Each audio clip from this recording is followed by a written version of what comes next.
Hai para pelajar dimanapun berada. Kembali lagi bersama Murid Geo, channel yang membahas geografi, ekonomi dan politik di setiap negara. Di episode Murid Geo kali ini, kita akan menjelajahi Siprus.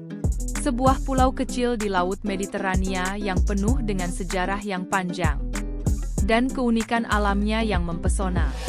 Dikenal sebagai persimpangan tiga benua. Siprus adalah tempat pertemuan Eropa, Asia, dan Afrika, membuatnya jadi lokasi dengan pengaruh budaya yang beragam dan kaya. Mari kita telusuri mulai dari geografi, sejarah panjangnya yang penuh dengan pertikaian, hingga keindahan alam dan pantai-pantainya yang memesona. Jangan lupa tonton sampai habis, karena ada banyak hal menarik yang bisa kita pelajari tentang negara pulau yang unik ini. Jadi stay tune ya.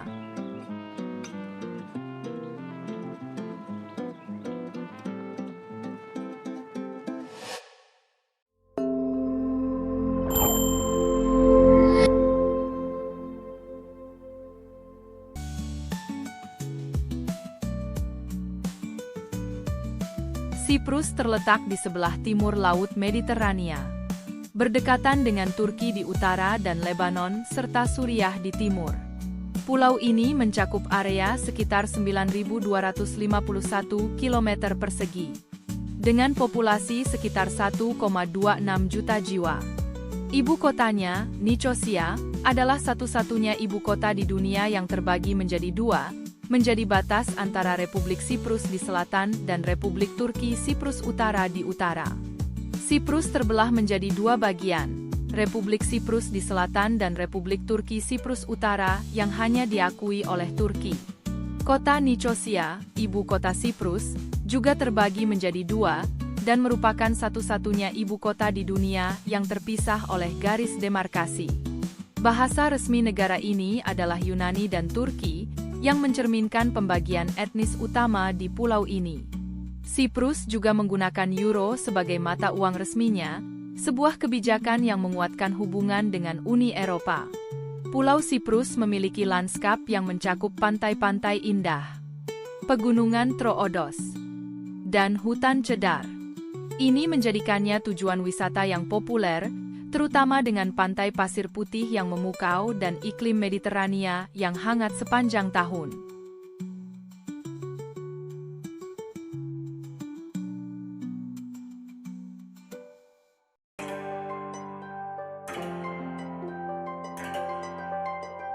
Sejarah Siprus dipenuhi dengan berbagai invasi dan dominasi asing silih berganti.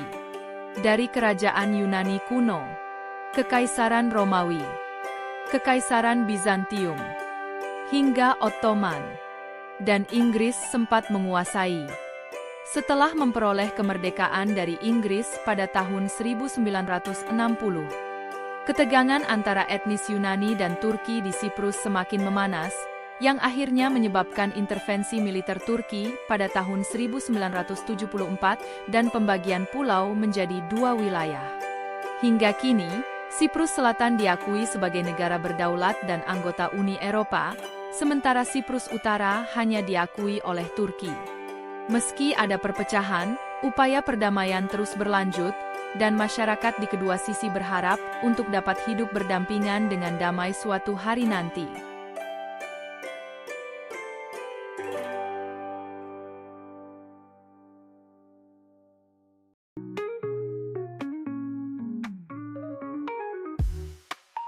Budaya Siprus mencerminkan perpaduan antara tradisi Yunani dan Turki, dengan pengaruh Mediterania yang kental. Dari musik dan tarian rakyat, hingga kuliner yang kaya rasa, budaya Siprus memiliki identitas yang unik. Hidangan khas seperti mezze, halloumi, dan souvlaki adalah beberapa contoh yang sering dinikmati di sana. Perayaan Paskah dan Ramadan adalah contoh dari dua tradisi agama yang dirayakan oleh komunitas yang berbeda, memperlihatkan keberagaman di pulau ini. Selain itu, Siprus terkenal dengan seni kerajinan tangan, termasuk bordir lefkara yang telah diakui UNESCO sebagai warisan budaya. Siprus memiliki sejarah pembuatan anggur yang sangat tua, termasuk anggur Commandaria yang dianggap sebagai salah satu anggur tertua di dunia. Anggur ini telah diproduksi di Siprus selama lebih dari 5.000 tahun. Dan juga ada mitos yang sebagian masyarakat percaya, Siprus sebagai tempat kelahiran Dewi Yunani, Aphrodite. Terdapat pantai Aphrodite's Rock yang menurut legenda adalah tempat di mana Dewi Cinta dan kecantikan muncul dari laut.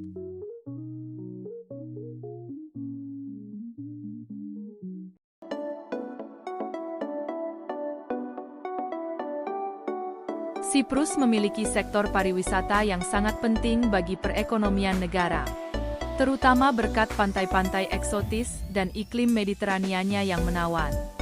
Industri lain yang juga berkembang adalah keuangan dan perkapalan.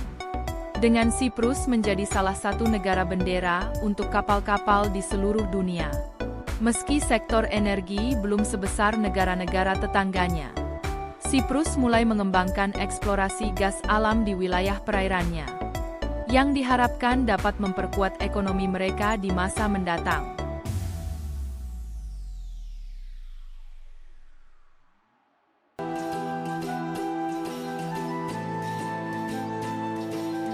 Secara politik, Siprus adalah negara republik dengan sistem pemerintahan presidensial. Isu pembagian wilayah antara Siprus Selatan dan Siprus Utara masih menjadi tantangan besar, dan konflik ini juga mempengaruhi hubungan internasionalnya.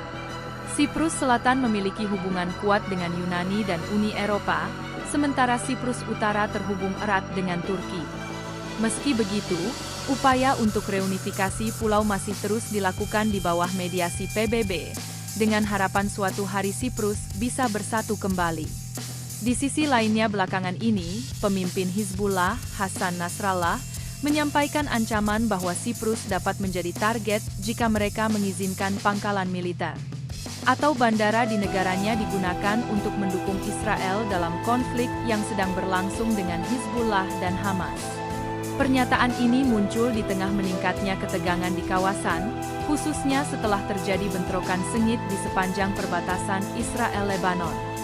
Walaupun Siprus secara tradisional adalah negara yang netral, hubungan dengan Israel telah menguat dalam beberapa tahun terakhir melalui latihan militer bersama dan kerjasama ekonomi.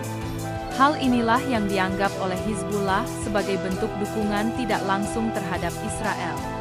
Namun, pemerintah Siprus menegaskan bahwa mereka tidak terlibat dalam konflik antara Israel dan Hizbullah, dan tidak berencana untuk mengizinkan wilayah mereka dijadikan basis operasi militer terhadap Hizbullah.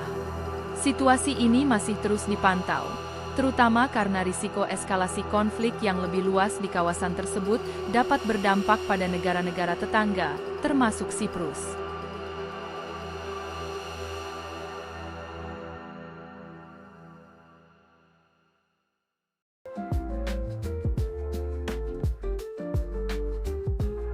Tantangan utama bagi Siprus mencakup resolusi konflik antara kedua komunitas yang berbeda, dan upaya untuk memperkuat ekonomi, terutama melalui diversifikasi sektor energi dan teknologi.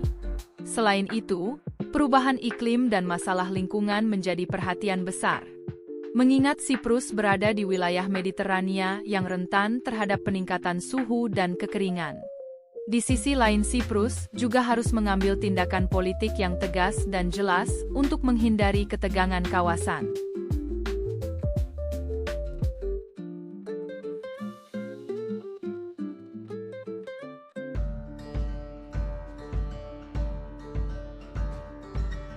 Nah para pelajar semuanya, itulah sekilas mengenai negara Siprus yang dijuluki negara tiga benua. Pulau yang syarat akan sejarah dan persimpangan budaya. Meski kecil, Siprus adalah contoh keberagaman dan keteguhan untuk mempertahankan identitas di tengah perpecahan. Kita semua berharap agar kedamaian abadi bisa tercapai di Siprus suatu hari nanti. Terima kasih sudah menonton episode kali ini ya. Jangan lupa like, subscribe, dan tinggalkan komentar di bawah tentang apa yang paling menarik dari negara ini. Sampai jumpa di episode Murid Geo selanjutnya yang tidak kalah seru untuk diikuti. Semangat belajar selalu! dan terus ikuti murid Geo untuk mengenal lebih dalam setiap negara di dunia ini. Terus jelajahi dunia ini, kenali dan cintai.